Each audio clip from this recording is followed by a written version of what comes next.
I think they might have edited that. It was nice actually straight from like to the pool.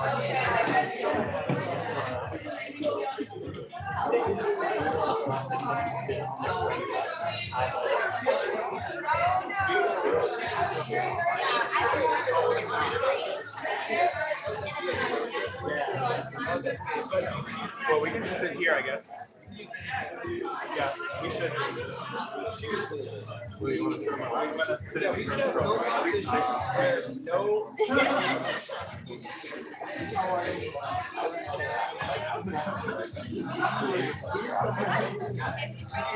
You take a look. It's actually not the things that I have. I'm enjoying it, but it's just like a lot. That's the thing about this one.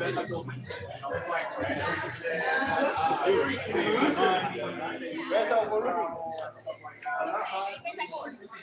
oh, I thought this was a wire for like. Honestly, it looks like a.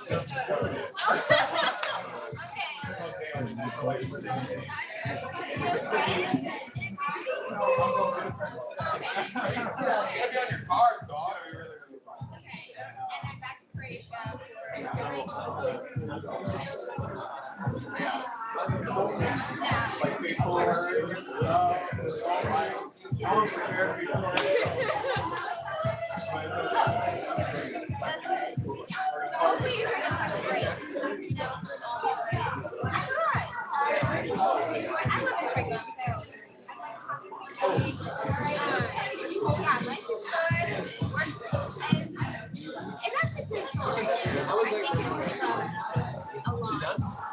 We have to like fully work with something before. Because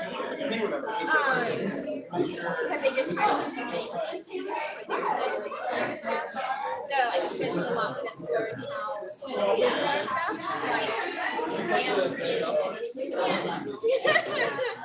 so, but tomorrow my trip is Alright guys, settle down.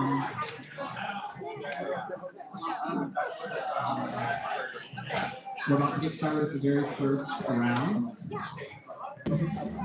Very fun. Alright, so first on deck, we have the House of SBA. Representing them is Talia Ford. With Esther prompt number 5, which is King Xerxes without his advisors is an idiot.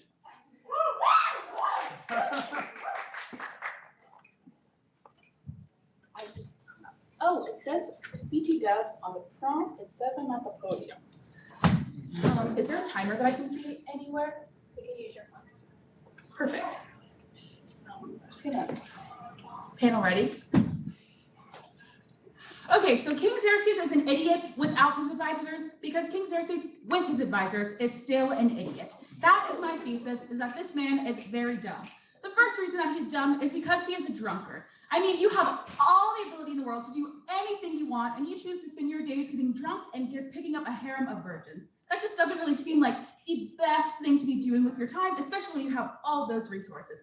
Second, and I think most importantly, he doesn't realize what a baddie he's got with all of his wives.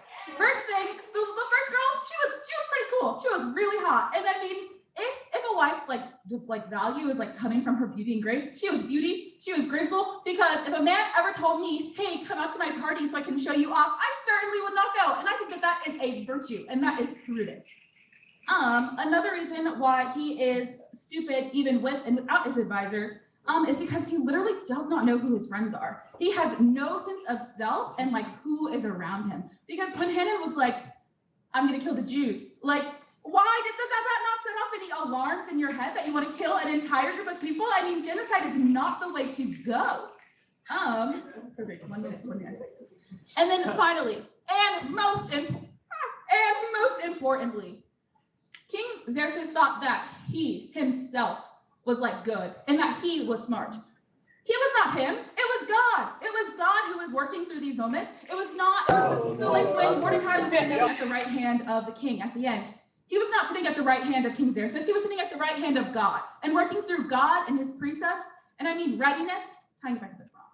Readiness is not about what you are doing as yourself. Readiness is not what you bring to the table. It's about how God can work through you in your weakness. Readiness is about how God took even the drunkard of the king and was able to do great things through him, through his people, through the Jews, through the people of Israel, and the amazing baddie, Queen Esther. 57 seconds. Okay, so in the spirit of clarity, I'm gonna go over and do my points again. So foremost, he is an idiot with and without his advisors for 4 principal points. He is a drunkard and not a virtuous man. He does not realize the value of a good woman. And he is betrayed by his friends, and he seems to have very little sense of self. And he does not realize that the value is not coming from him, but it is coming from God. And if you're going to be king of a nation, if you're going to be king of a polity, it is very important that you recognize that a good king does not think that they can do everything by themselves, but recognizes the value and knows that they surround themselves with. And the king did not do that. And even so, at the end of the story, he still did not realize that the value was not coming from him. It was not coming from any new advisor he may have put in place, but it was coming from the big man upstairs. And I am proud to propose the motion that he is an idiot.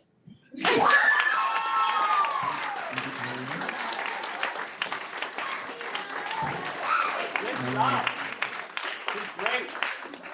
So representative number 2 from SDA is Bring Tinner with the Hobbit prompt number 6, which is, would it be better to ride one of the eagles or Smog? In just 1 second, we're gonna need you up. Yeah, Brent.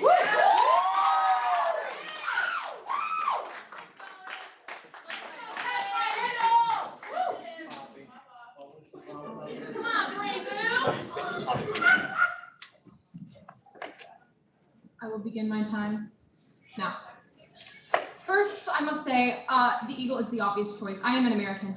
It is the eagle, the bird of my country. How can I choose a dragon, although dragons are cool, over the emblem that represents the country I was born and raised in?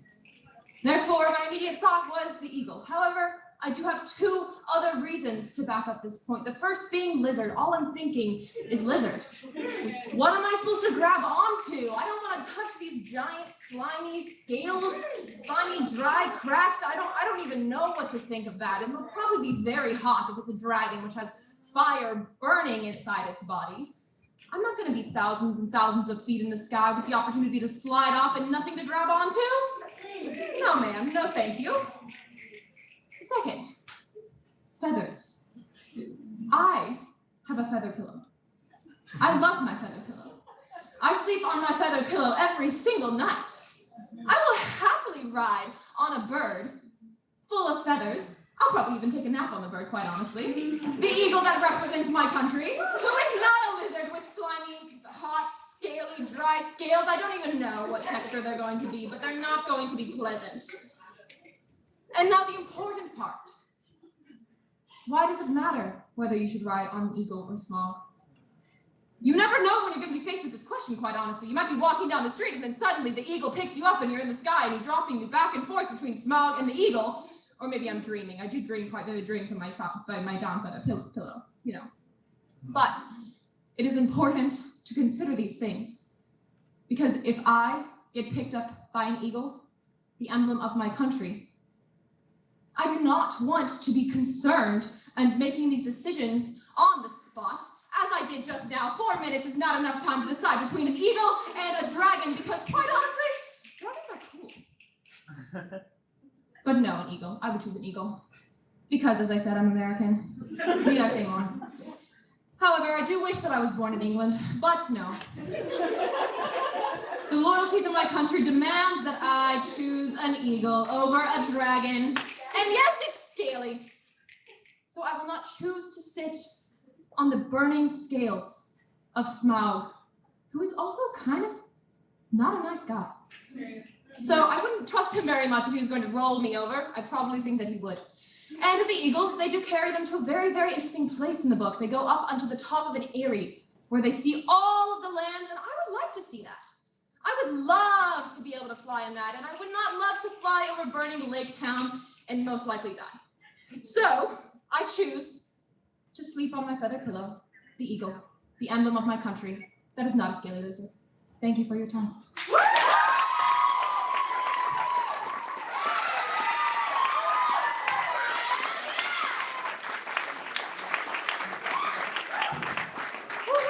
Congrats to those guys. SDA, the house, you guys can all exit through the side doors.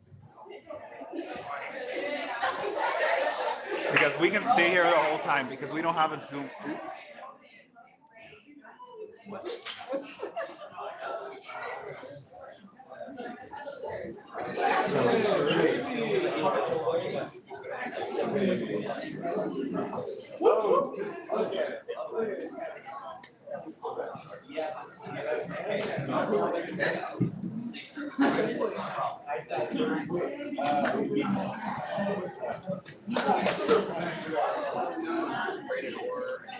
David just low-key said it's All right, guys. So now moving on to round two with the Bonhoeffers. Their first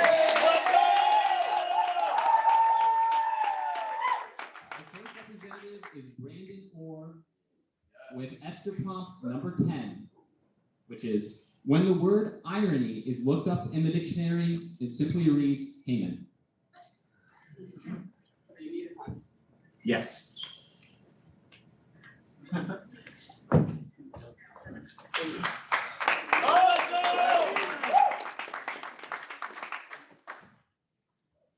Okay, so with the first time I read the book of Esther, it was an enlightening story. It was something that was full of ironic reversal and honestly an incredible story. Now, does it make a difference that the first time I read that was 7 hours ago? I don't think so. Exactly. All right. So to introduce you to Haman, he's pretty much the bad guy of the story. And in this, so Esther is introduced. She is pretty much the replacement for Vashti, who is the queen that would not submit to the king, Xerxes, or whatever name he has. He has a bunch of names. Pretty much the king of Persia. And so Esther is the replacement. She is Jewish. At one point, Haman is a guy appointed pretty much Xerxes' second-hand man. And Mordecai was another, he's actually Esther's cousin. He's introduced, and he would not bow to Haman, who the king said everyone should bow to him. And knowing that Mordecai was Jewish, he says all the Jews should be executed. So pretty bad guy. I mean, kind of like the Hitler of Persia. I mean, not so let's get to the ironic reversal. So such a bad guy, and he hates Jews. He hates Mordecai the most. He says, I'm going to create a gallows. I'm going to hang Mordecai so everyone can see it's the largest gallows that they've ever created. And he was a very prideful guy as well. So when he created these gallows, he knew they would be for Mordecai. He assumed they would be for Mordecai. And what turns out that happening through Esther's actions and through God's providence, he ended up hanging himself. It was really, I mean, he created his own end, and it was a very ironic end for him. And the actions that really led to this were all due to his pridefulness and just the consideration that he just felt himself above all. He looked at himself above God. He probably never even considered God before himself. So considering his end, considering what led up to it with God's providence, with Esther's actions led by God, and Mordecai's actions, everything that happens in the book of Esther, God is not even mentioned, but his actions happen throughout. It's one of the most amazing things about the book, one of the few books where God is not mentioned, maybe the only book. I'm honestly not sure, I haven't read them all. But his end, as I'm defining, it was ironic in that he wanted to destroy the Jews, he wanted to destroy Mordecai, but in the end, he only destroyed himself. Yes, sir. Amen. And that is it. Yeah.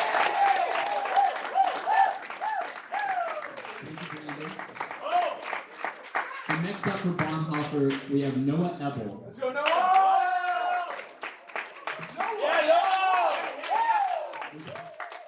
with Hobbit prompt number 5, which is whose riddles are better, Bilbo's or Gollum's? Yes, I do. Good afternoon, ladies and gentlemen. Today I come to you with a simple proposition. All that matters is winning.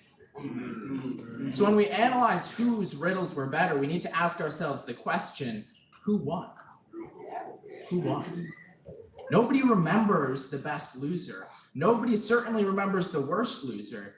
They remember who won. Now, I need to understand the wit and intellect that went into this battle. Deep down under a mountain, Bilbo and Gollum set out to trick each other with a riddle. They used descriptive adjectives. For example, one time, Gollum described a mountain as always going up but never growing. We can clearly see that both of these people are able and willing competitors. But only one could win. What's really important here to notice is that when Gollum lost, look what happened to him. His entire life fell apart. He had to move away from the mountain. He could no longer eat tasty fish. His entire life was upended. Meanwhile, Bilbo, he could turn invisible. All because he won the riddle battle and kept the ring. I think it's incredibly important to understand that no matter what the competition is, winning is what matters. Now, winning can come in many different forms and styles. For example, if we look at an NFL football game, we have roided out men in spandex, and these men sweat and give their blood, sweat, and tears towards a sport, and whoever scores more points wins, and we remember those people while we don't remember the losers. But winning can have a lot more subtle, can be a lot more subtle, and can be a lot deeper than just winning a game of riddles or winning an NFL football game. What does winning in life look like? Is it beating another person? Or is it joining other people in a competition of life? Joining other people as a community of Christians, working with other people to glorify God. You see, as Christians, if we are going to be ready to face life, we cannot do this alone. We cannot do it on our own strength. Instead, one of the fundamental teachings of Scripture is that we cannot live a godly life that glorifies God alone. Yes, sir. We need community. So if we're going to win in life, if we're going to be ready and prepared to win in life, because that's the only thing that matters if we remember looking at the story of the riddles, we need it in community. So my challenge for you guys today, and girls, ladies and gentlemen, is to understand that winning matters, but to really ask yourself, what does winning look like? And how can I win in life and glorify God? Good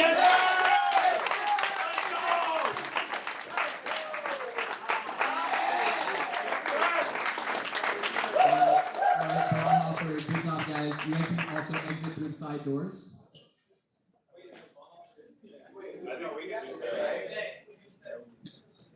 We don't have film in our room. Wait, they told us to stay. Oh.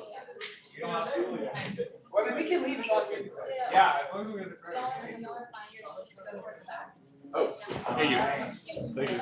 It's true. Bonhoeffer, you guys can stay if you want to sit in the back.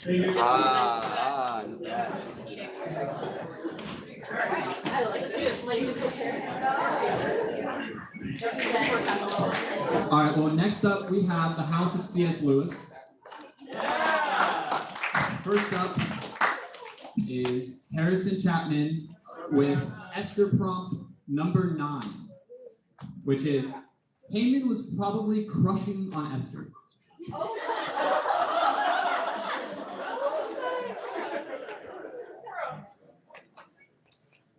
Right. So in Esther 3, we actually see Haman's story begin. He gets elevated to the highest position next to Xerxes. And he's loving his power. All right. That's like his whole arc is that just this obsession with power. And once you get to Esther 6, Esther 5, when Esther finally makes the brave call to confront Xerxes and talk to him, she has this feast, and the only other person that's invited besides the king is Haman. Haman's feeling pretty good about himself when he gets to go to this feast. It's only him and the queen and the king. So like there's lots of benefits to reap, and there's a beautiful queen there. And so Haman, between the two feasts, he has this embarrassing chapter where he has to honor Mordecai according to the king's decree as this kind of ironic statement. And that's also like the crux of the book. And Esther is a chiasm. It's a reflection. It's a mountain of a story. So it's mirrored on either side. So you have the first feast with Esther in chapter 5, and in chapter 7, you have the second feast. And so after this mortification with Mordecai, you get to see Haman only looking forward to this feast. And when it's revealed that Esther is, pleading for her life because of Haman, and Xerxes is in this rage, it's like, oh gosh, my only chance is to appeal to Esther. What can I do? And so he gets very carried away, begs for his life, of course, but in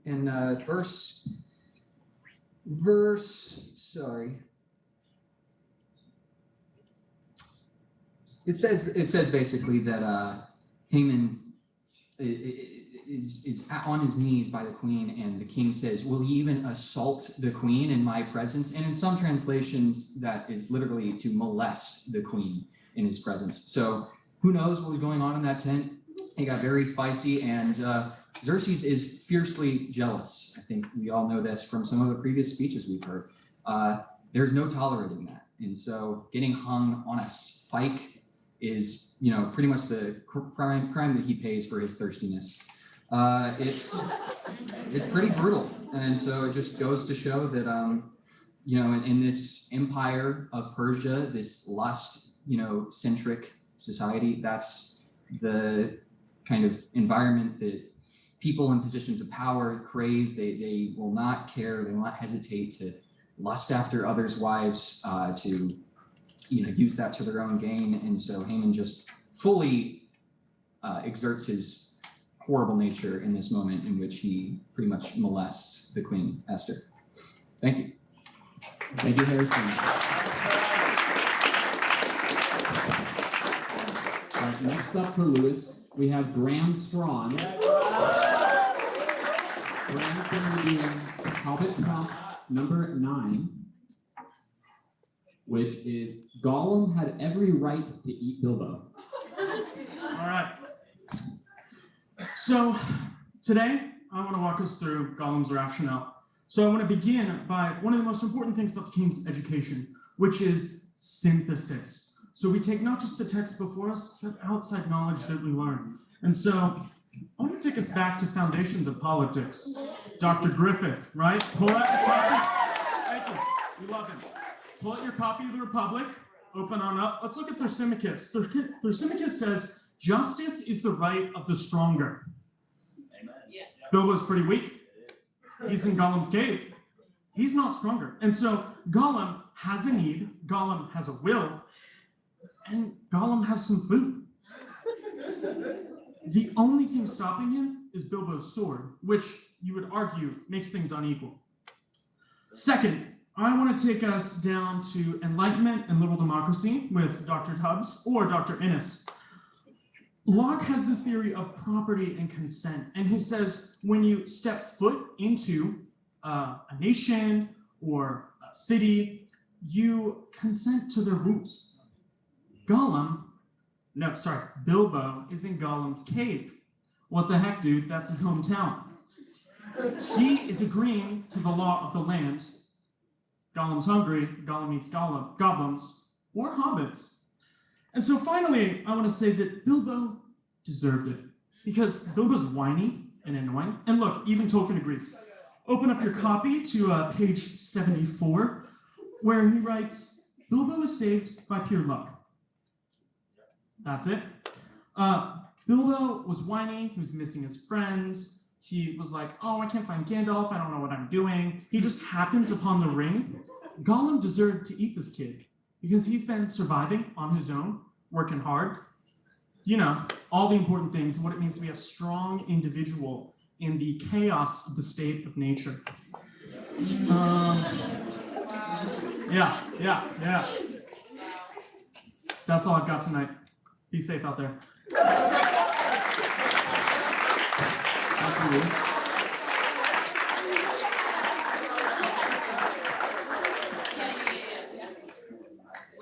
All right. Lewis, you guys can exit through the side doors as well.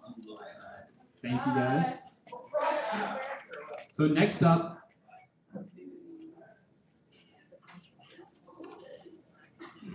all right, next up from the House of Thatcher, we have Brianna Jacob.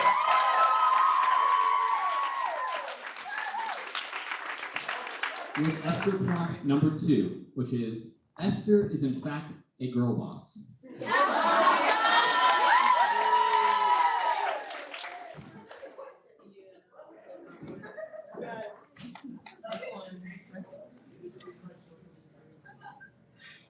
Hey, if you guys know me, you know that this prompt is perfect for me, actually.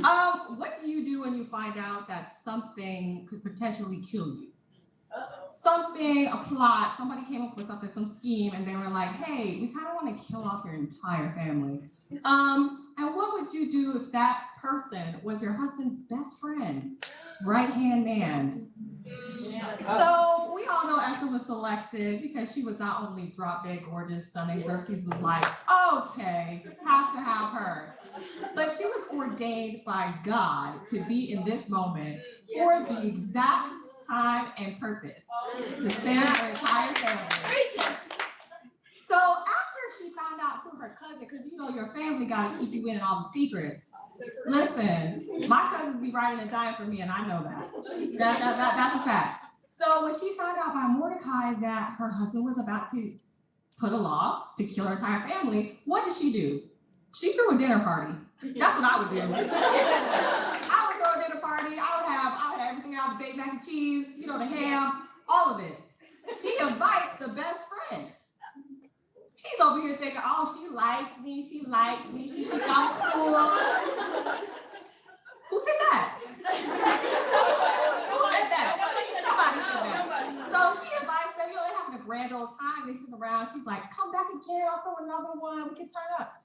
Second time, he's like, all right, she thinks I'm cool. Then boy, you gotta mess up. What's not clicking? So, you know, they sit around, she's like, actually, somebody wants to kill my entire family. Her husband gets so upset. Who wants to kill my baby girl? Who wants to do that? She says, your best friend. He goes, who? My best friend. Please forgive me. I didn't do nothing. I didn't even know she was a Jew. How was I supposed to know? She don't look like it. She had a Jewish name.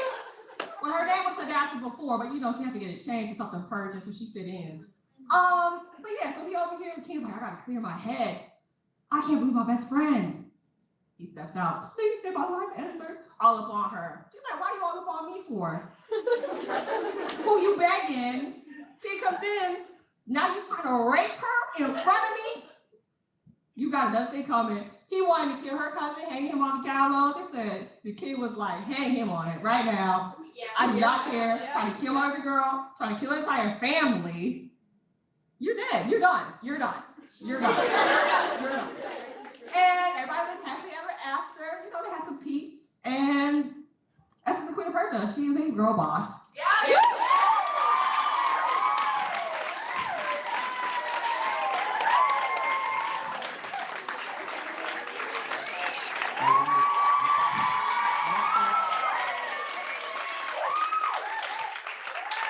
Next up from the House of Thatcher is Kaylee Brown with Hobbit prompt number 8, which is the goblins are more formidable than Smog. Here, Kaylee. When does my time start? Whenever you want. Whenever You I start. start? Okay, cool. I'd like to thank Sean for saying my name right. Yeah, Sean. Yeah, Sean. Let me get mine. All right. Ready? Oh, wait, 1 second, sorry.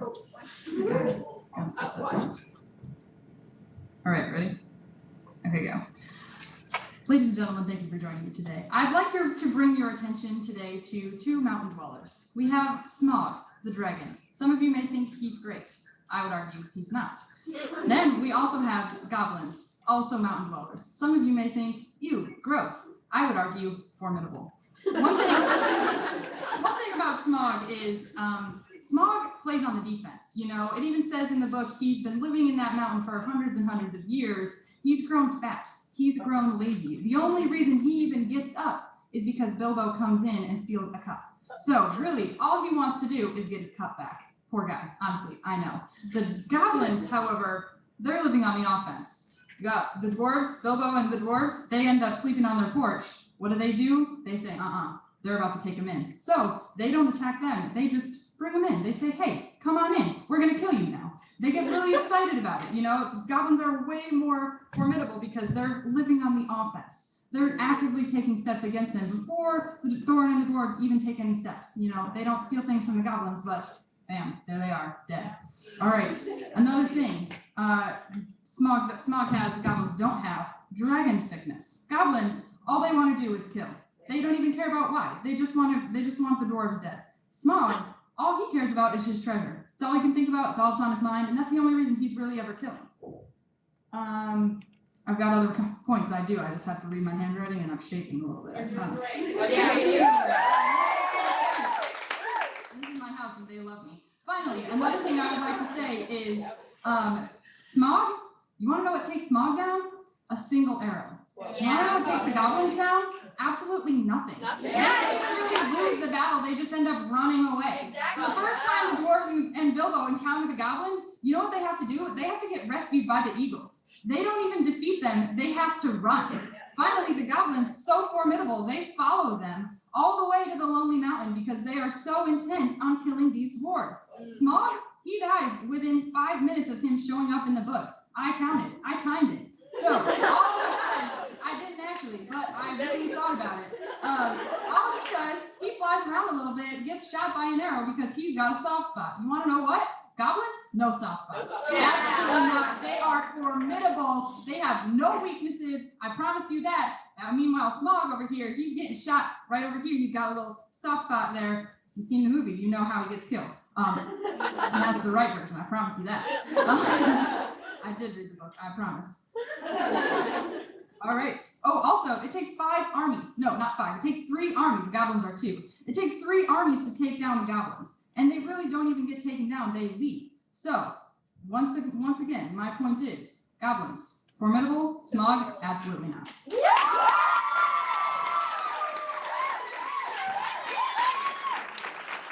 All right, thanks for good job, guys. Everyone stand up and head out to the side doors. Next up, from the House of Truth, we have Lexi Lovin with Extra Prompt number 3.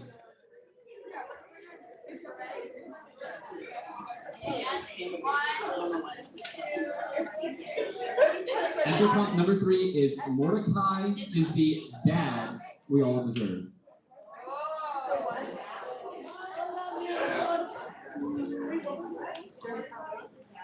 I don't think it's okay, I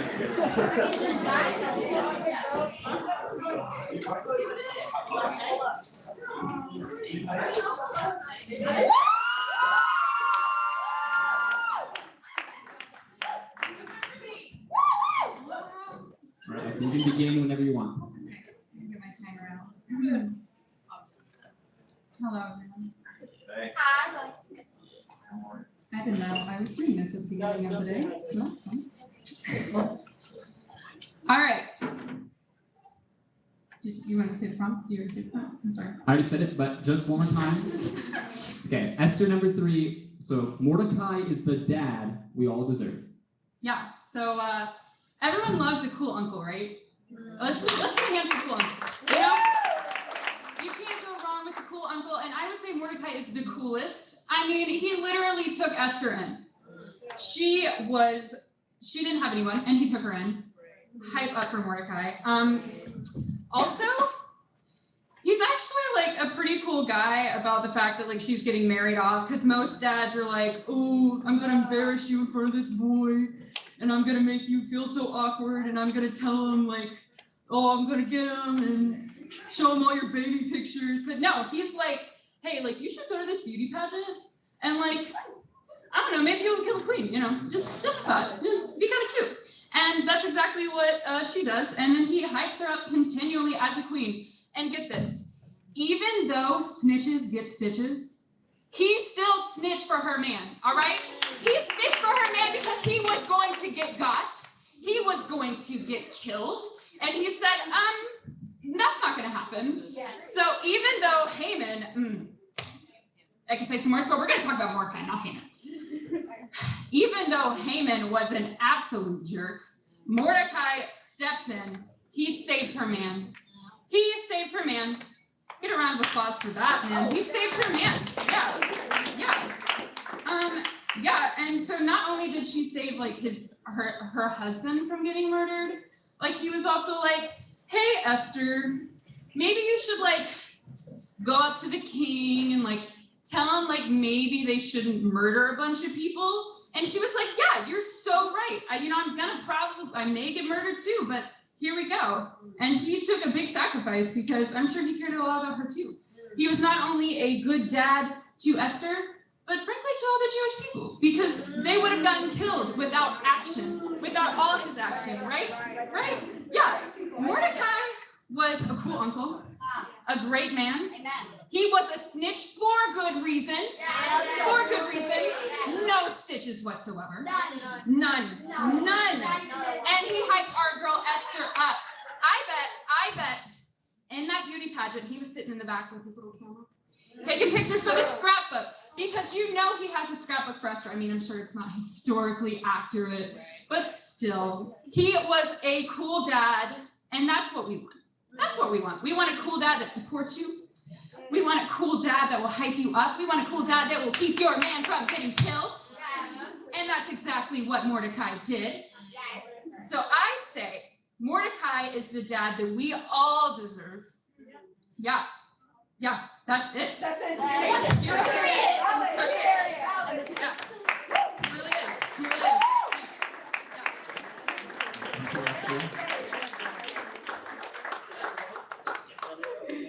All right, next up for the House of Truth is May Easterbrook. Hobbit prompt number 1, which is being a hobbit is better than being an elf. Yes, so howdy folks, I get to tell you why being a hobbit is better than being an elf. I mean, okay, so first of all, we go to the very first lines of The Hobbit. It talks about the cozy bag end. It talks about how it's clean and how it's warm and how it's cozy and comforting. Who wants to live in an austere castle where it's cold and unfriendly? Nobody. You want to live in a cozy, warm, comforting little hole. Further, can we talk about the Hobbit's meal plan? Thank you. 11sies, that needs to be a thing in every single world. But the elves don't do that. Do we even hear about the elves eating? No. So why would you want to be an elf if you can't eat? Okay. What is the reason? I think hobbits are much better because they have not only frequent meals, but they're planned, they're structured, and they're decadent. You all read about the spread he laid out for 13 dwarves. 13. He had the storeroom full of food, ready to feed 13 hungry dwarves, and he managed to do that. And it was a beautiful, beautiful, welcoming, hospitable, warm spread. And if you don't want that, I don't know what to tell you. Finally, getting slightly existential here. Who actually wants to be immortal? I know I don't. That's a lot of pressure being immortal. Infinite time? Like that's a lot to ask. I think there is a certain peace at knowing that there is an end. Eventually. And as a hobbit, you get to have a life of adventure or a life of comfort. As Bilbo demonstrates, he decides to go on an adventure to the faraway mountains, but so many of his friends decide to stay home. And you have options, you have choices. You aren't locked in, you aren't put into this box. You have options. But also at the end of the day, you have the sense of urgency that being a finite being, gives to you. That sense of urgency is what makes us love each other better, be better people, and to continue to better ourselves. And if that doesn't make a hobbit better than being an elf, then I don't know what to tell you. So thank you all for listening today. Go hobbits.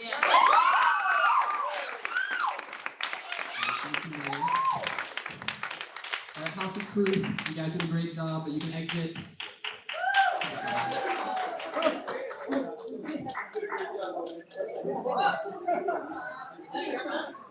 Good shot!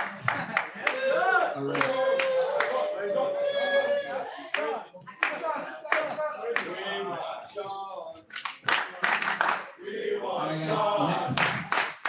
Next up is the House of Barton. Next up is the House of Barton with Dominique McCoy coming up.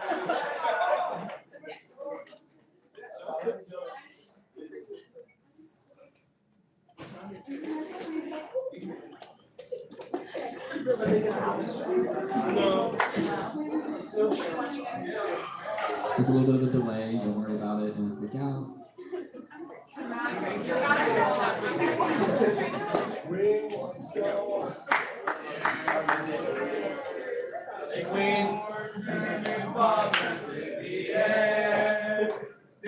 Alright, here she is.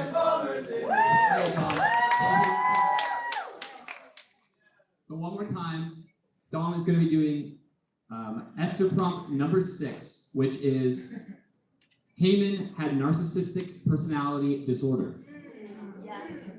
You can start whenever.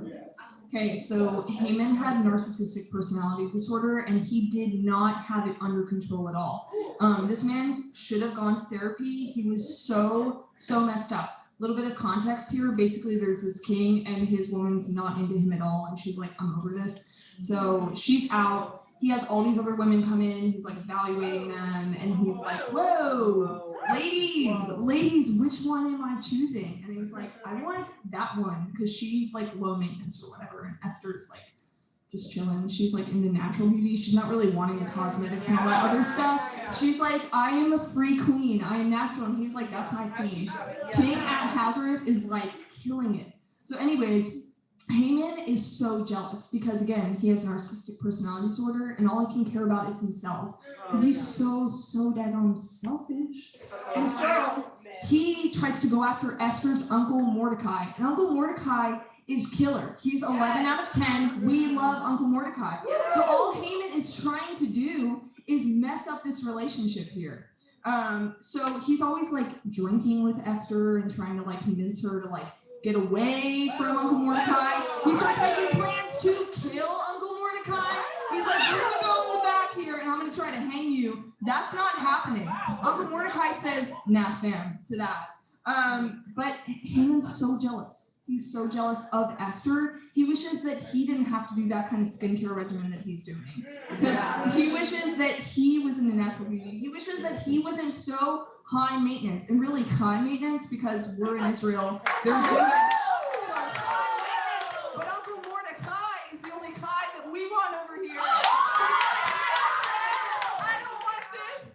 So anyways, basically what happens to Haman because he's so dumb is he ends up getting hanged as on the same gallows that he was planning to hang Uncle Mordecai on because Uncle Mordecai said, L'chaim, let's live, let's do this thing, let's save the king, let's save Esther. Let's stop worrying about all this dumb ish that's going on around here. And I'm actually going to do something because all Haman could care about was himself. All he thought about was, how can I make my life better? How, like, is my jealousy going to help me? He was so self-advantageous. But Uncle Mordecai is like, I care about life. I care about all these people. I care about my family and my friends and the betterment of the community. And so sort of I guess some lessons we can learn from this. Don't be selfish. Go to therapy if you need it. Care about your community. And like, don't make drinking plans with your friends and then try to like kill someone because that's not gonna work out in the end. It's really not. Yeah, so in closing, we care about Chai and Chaim. So L'chaim, drink to that, don't drink to death.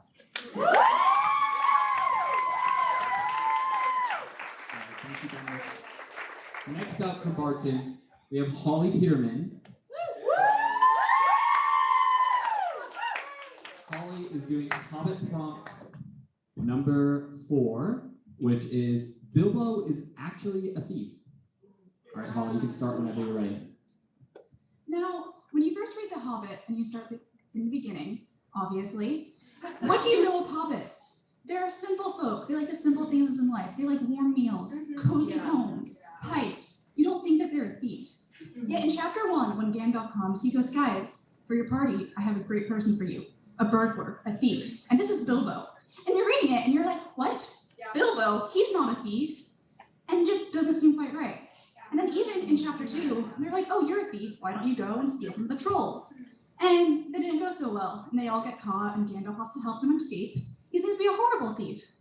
As the story progresses, he gets sneakier and sneakier and becomes more and more of a thief. With Gollum, he found that ring. He didn't want to steal it from Gollum, but he found it on the ground, put it in his pocket, and he later found out that it was Gollum's. He could have given it back, but no, he decided to keep it. He stole it. He was a thief. Now, as it goes on, he becomes sneakier and sneakier, and cleverer and cleverer. Now, he stole many things. Sometimes he was successful, sometimes he was not. But he helps people escape, and he's very sneaky. You know who else is sneaky? Thieves are sneaky.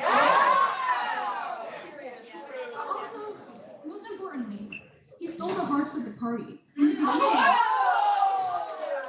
the beginning, Thorin and the other dwarves, they were like, Bilbo, he had the same thought I had. He's not a thief. What is this short, lovable hobbit going to steal? What is he going to do? But at the end of it, everybody loved him and they would give their lives for him. Therefore, Bilbo is a thief. He steals from Gollum, he tries to steal from the trolls, but most importantly, he stole Thorin's heart and our hearts.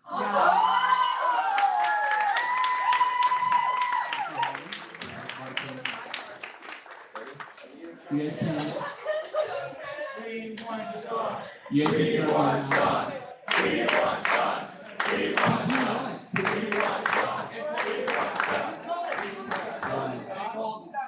So we have Churchill now.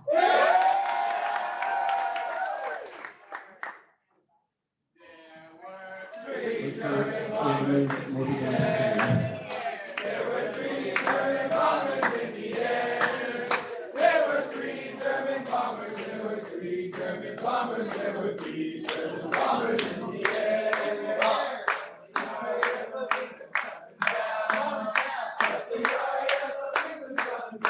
All right, Churchill. So, their first speaker for Esther is going to be Colton Dotwall.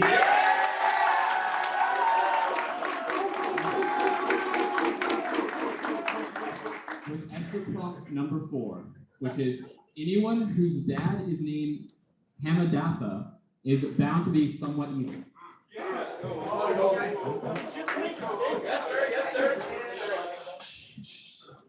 So before I get into the content, earlier this week we were meeting as a house and we said, who amongst our house could deliver like deep insights into the book of Esther, who really understands the Bible, and we ultimately decided on the one atheist in the entire house, which is me.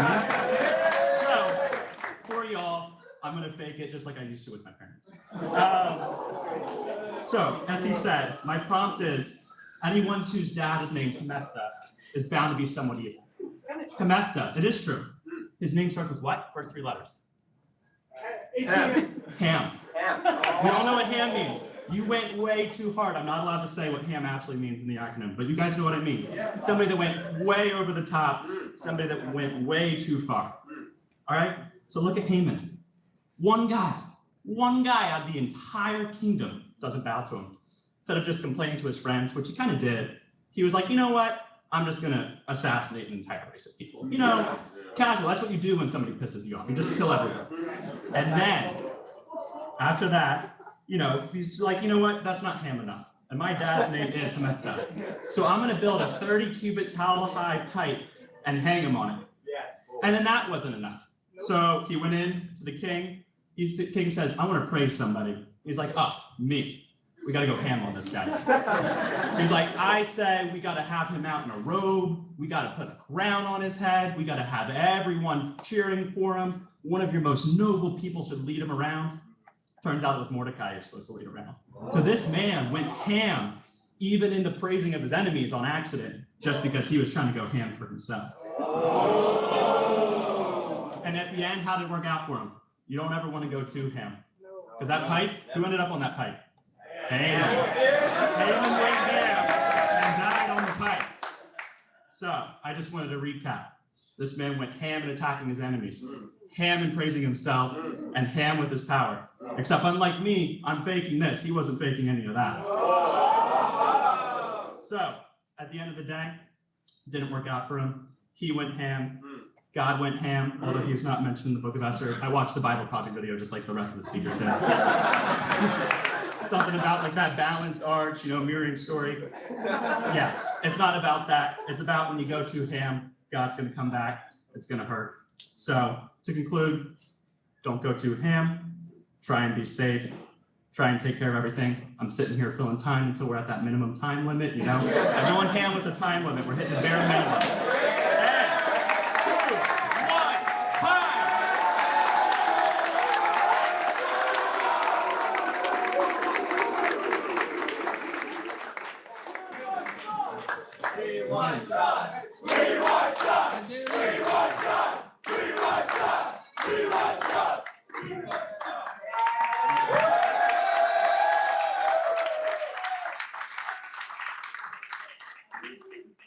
So for The Hobbit, we have Sean Ernst with Hobbit Prompt number 2. The goblins eating the dwarves' ponies is the most tragic part of the book. All right, Sean, you can begin whenever.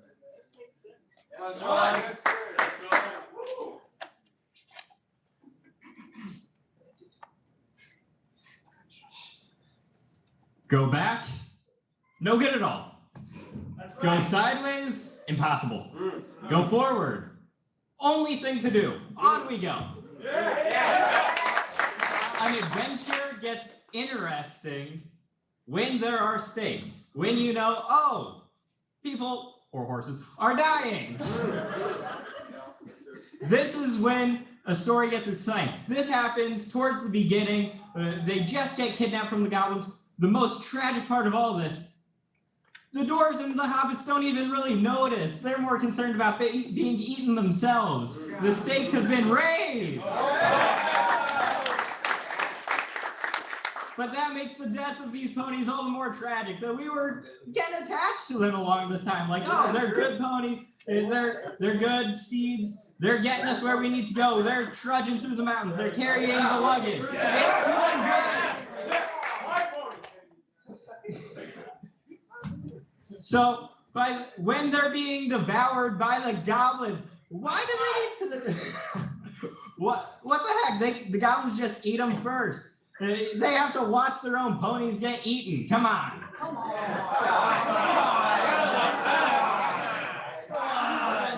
That's what makes the adventure so exciting. Our heroes might die. Their ponies just did. How can we know any different? So, yes, it is a tragedy. It's a true tragedy that these innocent ponies that did nothing other than carry all their sacks, all their food, everything this entire time, they just get eaten by the goblins just because the goblins are always hungry. Come on, they had to have filled up on something before this. What were they eating before? So yeah, and then this leads on to the rest of the adventure where Bilbo is able to grow, but there are still stakes, there are deaths throughout the whole book, but the ponies are the first. They are the first. That's the first tragedy on the way, on this grand adventure that Bilbo has been thrust upon, and the death of the ponies is bloody and tragic, and really it's the most tragic part of this, because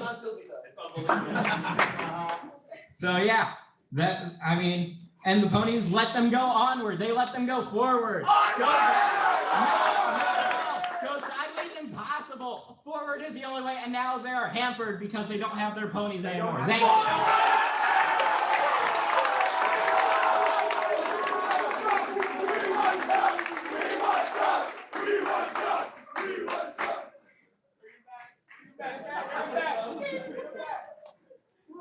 That just makes sense.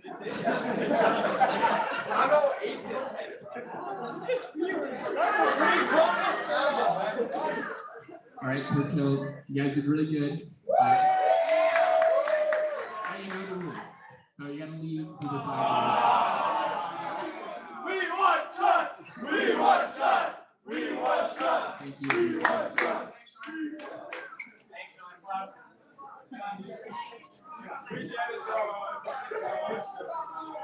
Okay. So next up is the house of Queen Elizabeth I.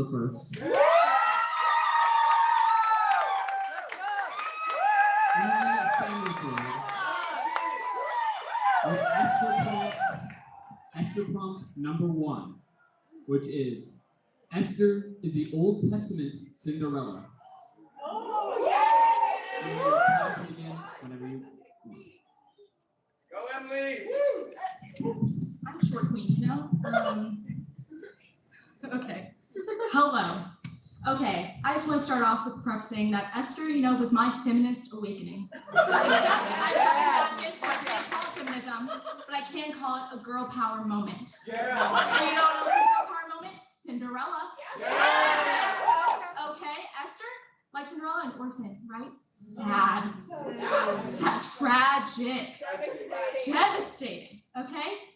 But she overcomes it, okay? She has a fairy godmother, aka Mordecai, okay, who gives her the courage, okay, to face the king. You know, because Prince Charmings, they're complicated, okay? They're complicated sometimes. They're not as charming as they may seem. Sometimes they might accidentally kill your fairy godmother and, you know, genocide your people. But, you know, we power through. We power through like any good underdog, you know, you conquer the moment. You conquer the moment. Okay? So, with that, okay, you have just Esther, right? You have this girl who shows up to this man, right, to her husband, you know, who is just in this time, you know, she shows up to her own ball, if you will, her own, you know, moment, her ball that she shows up to. She's scared, right? She's scared, she's frightened, much like Esther, you know, Cinderella and Esther, they're both scared. They're both like, what is this? You know, a ball, me, who, you know, like this wasn't what was meant to be, right? Esther's a little more serious, you know, if I perish, I perish, that's like high stakes, but, you know, at the same time, you're being directed by a man, high stakes, so, you know, it happens. Especially at King's College. But this ending, like all good fairy tales, has a happy ending, right? It has a happy ending, right? Haman, who is the Jake Gyllenhaal of this story, you know, is put on the same stake as Mordecai, the fairy godmother. Okay, is bye-bye.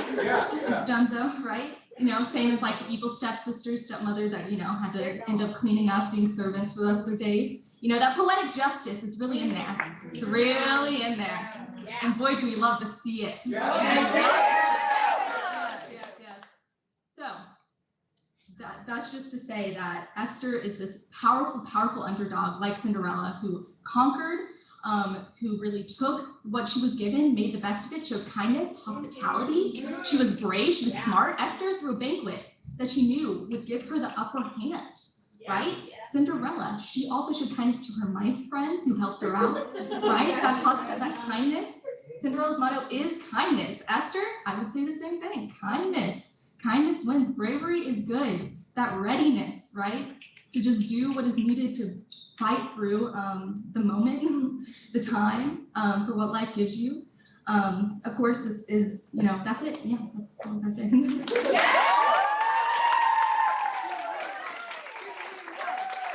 All right. Next up, we have Reagan Stanley. After the Reagans walk in, okay? Not the Reagans I was expecting, but it works.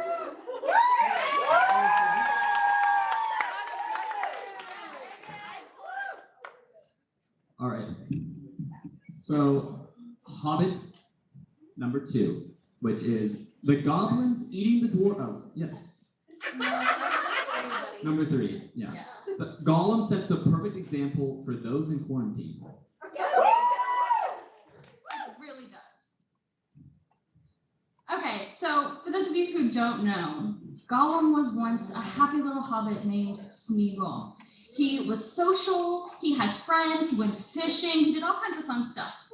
But the Gollum that we know is an antisocial little punk who eats people and goes against his word. How on earth could Gollum be a role model for anyone? Well, let me tell you exactly why Gollum is the perfect role model for those in quarantine. Most importantly, to start with, what did he do while he was in quarantine? First, he ate. A lot. All the time. Homeboy knew what he was doing, okay? He got himself some fish, he got himself some goblins, he got himself literally whatever was around. I'm sure we all know what that's like. Homeboy ate food, and that in and of itself makes him a role model, okay? What else did he do? He talked to himself. That's perfect, right? Not only did he talk to himself, but what did he talk to himself about? He challenged his mind. He grew his intelligence by telling himself riddles. Homeboy knew what was up. He knew that when you're in quarantine, there's only so much you can do about your body, especially with the food part. But you can always train your mind. And that is why Gollum knew what he was doing. And most importantly, when strangers came around, he did not trust them. He did not let them in. He did not let people mess up with his good thing he had going. He was wary of strangers, okay? So that's what Gollum did right while he was in quarantine. But he did leave quarantine. Why did he leave quarantine? Well, to get food. That's fair. I mean, we already discussed this. The other reason he left, when the danger of staying was greater than the danger of leaving, right? When he doesn't have his ring anymore, he knows he can't stay anymore. So he knows it's time to leave. But the other reason why he knew what he was doing when he left is because he never left without protection. He always left with his ring because he knew that would protect him from the danger outside. Just like none of you should leave quarantine without your masks. Because we don't need protection in this house. So, to wrap up, without further ado, I present to you the most important reasons why Gollum is a role model. Homeboy loved food. Yes. Yeah. Homeboy loved riddles. Yeah. Homeboy knew how to keep himself safe, which is why he lived like practically forever until he threw himself in a volcano, which, you know, that's an aside. So, Homeboy knew what was up. Thank you.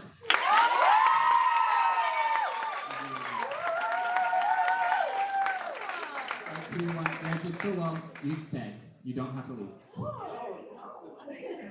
Okay. Next up.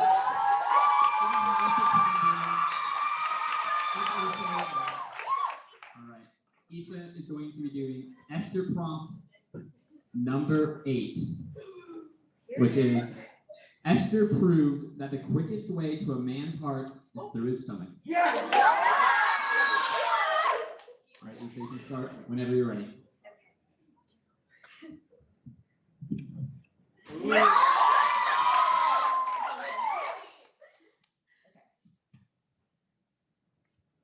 So every time my boyfriend's sad, I cook him dinner. Just kidding, I don't have a boyfriend.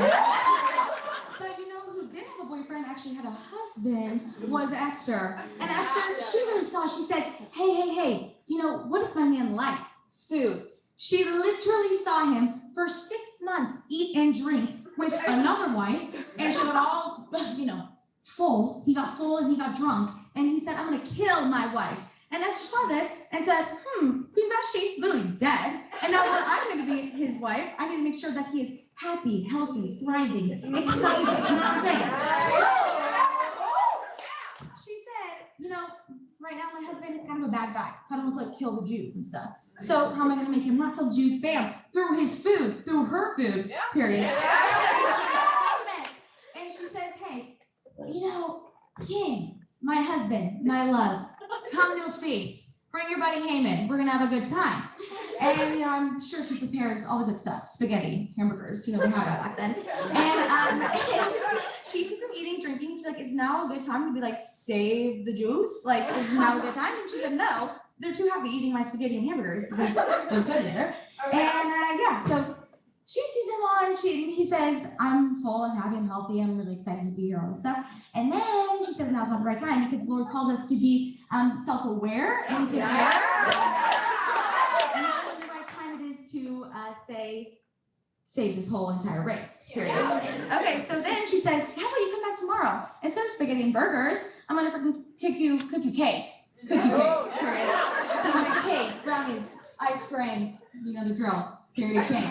So they were eating, drinking. Well, actually, before that, literally, when he's eating, he literally goes, he's so excited that he's literally like, your wish is my command. Imagine literally going up to your boyfriend and cooking him what? A cookie and being like, your wish is my command. That's insane. And so for the second piece, she said that, and she said, okay, my wish is my command. I have your my little finger. Save the entire Jews, right? Save Mordecai, save my cousin, and that is exactly what she did. So she really does prove that a way to a man's heart is through his stomach. So I just encourage you that she was prepared with the necessary skills to be able to cook for her man. Now I'm not saying a woman needs to cook, absolutely not. But I'm saying that a woman does need to prepare herself to get what she wants. Through the food, and that is why Queen Esther's perfect.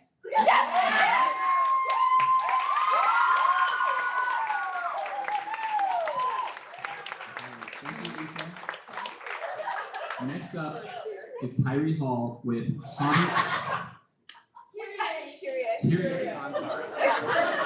I'm sorry, Kyrie. All right, with Hobbit prompt number 10, which is sorry. Hobbit prompt number 10, which is who would win in a fight, Bard or Elrond?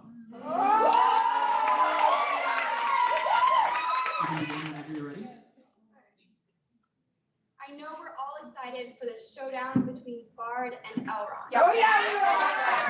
This would seem like a pretty obvious outcome. Elrond's an elf. How can you fight against elves? They are swift and mighty. They're excellent fighters, as we all know. However, Bard is accustomed to overcoming great odds. And we've seen this by the fact that he kills small. Dragons are so much more terrifying than elves and so much more powerful because they breathe fire.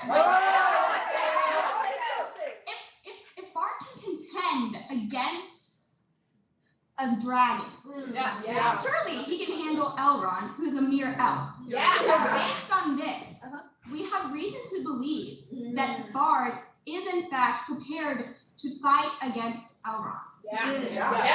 Furthermore, if you are living in the shadow of a dragon your whole life, you are going to be constantly on the alert. You are going to be trained constantly.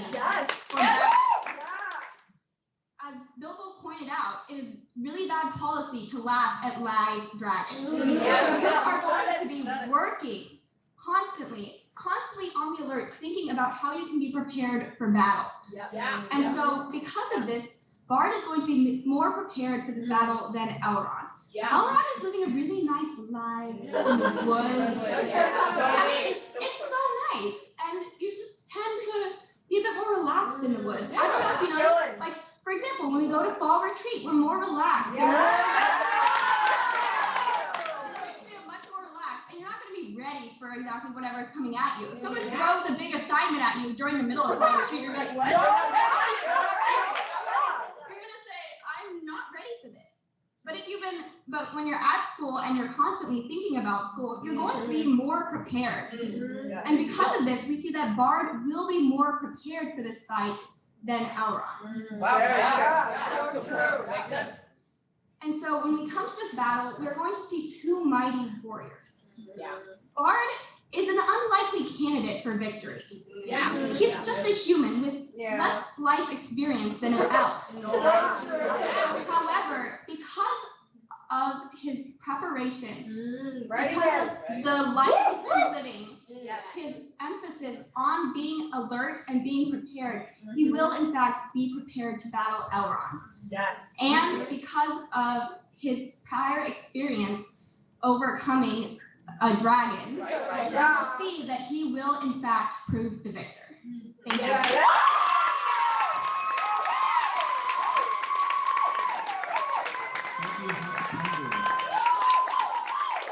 You guys can also stay for the next round as well. So. Okay. So, you all know him, you all love him. Moses is going to be next up for Reagan.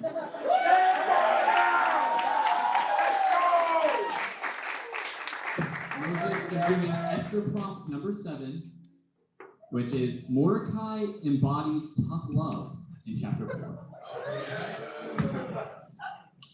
Ready? Time to go into whenever you want. So, Mordecai, we've been giving him some praise tonight. Okay. Understand it. He's a great father to Esther. He took her under his wing. But when the times get tough, how a parent brings up their child is shown by the way they care for them during the tough times, right? First of all, let's start with the background, right? What is Mordecai completely okay with doing, right? The king asks for all the virgins in the area. He has no problem with sending the girl that he raised as his daughter to spend a night with the king, right? Do you think that is easy to do? That is not something that you do with your daughter. No, it's not. All right? All right, let's get to the real meat, okay? There comes a point where Mordecai realizes that Haman is going to kill all the Jews, right? Okay? This is a big deal. This is the climax of the story. So Mordecai goes to Esther. What does he tell her, right? He tells her, Esther, you got to get in the game, right?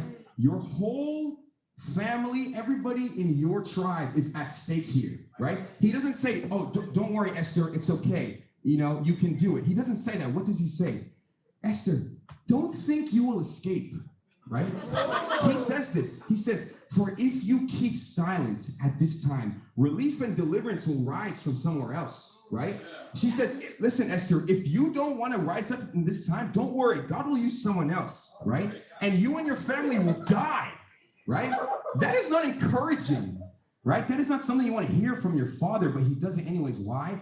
To encourage her. You need that tough love, right? You need that tough love because what happens next? She realizes, oh, this is a big deal, right? Esther starts freaking out. She says, all right, that's it. Go, tell everybody to start fasting. Tell everybody to wear sackcloth, right? She gets filled up with this like fury and this energy to get the job done, right? That is the effect of tough love, right? He threatens her saying, if you do not rise to the occasion, you and your whole father's house will die. Chapter 4, Esther, right? Big deal. Have any of you guys ever had your father or mother threaten you with death? Does it get tougher than that? Answer me yes or no, does it? It does not get tougher than that. And that, ladies and gentlemen, is why Mordecai embodies tough love. Die or save. What an ultimatum. Thank you very much.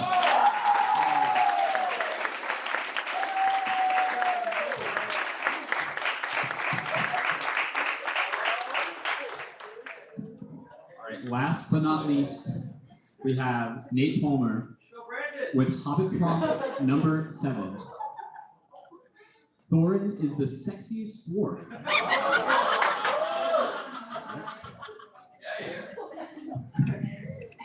The fact that, it's even a prompt is questionable because, it's a fact. Obviously, Thorin's the sexiest dwarf. You look at him, even in the books and the movies, he describes him as he's a luscious long beard, longer than Gandalf's.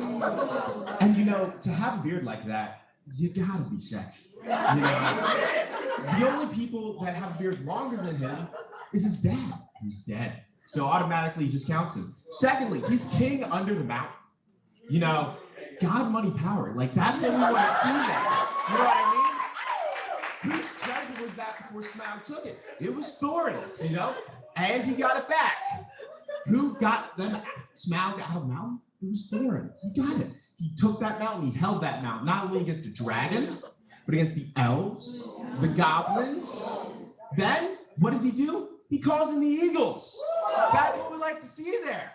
Only someone who can call in eagles is sexy. That's what we like to see. Come on. Besides that, you know, he's the best fighter.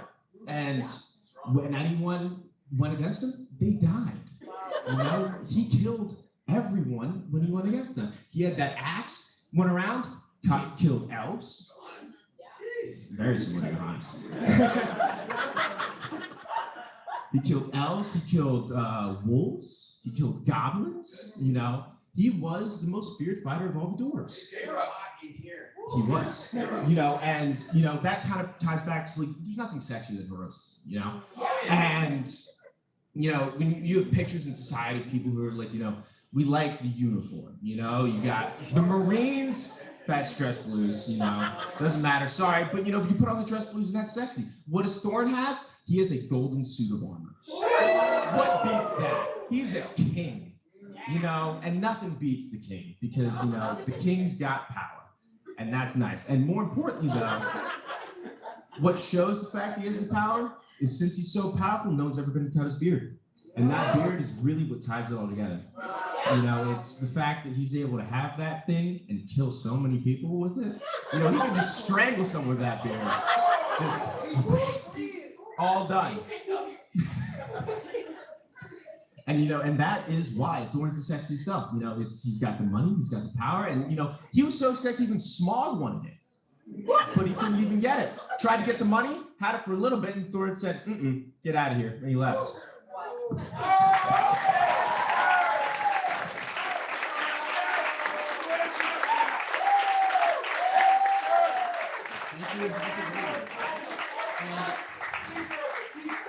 Thank you all for being here. This concludes Impromptu lecture. I think it was a lot of fun. See you guys all here bright and early tomorrow morning.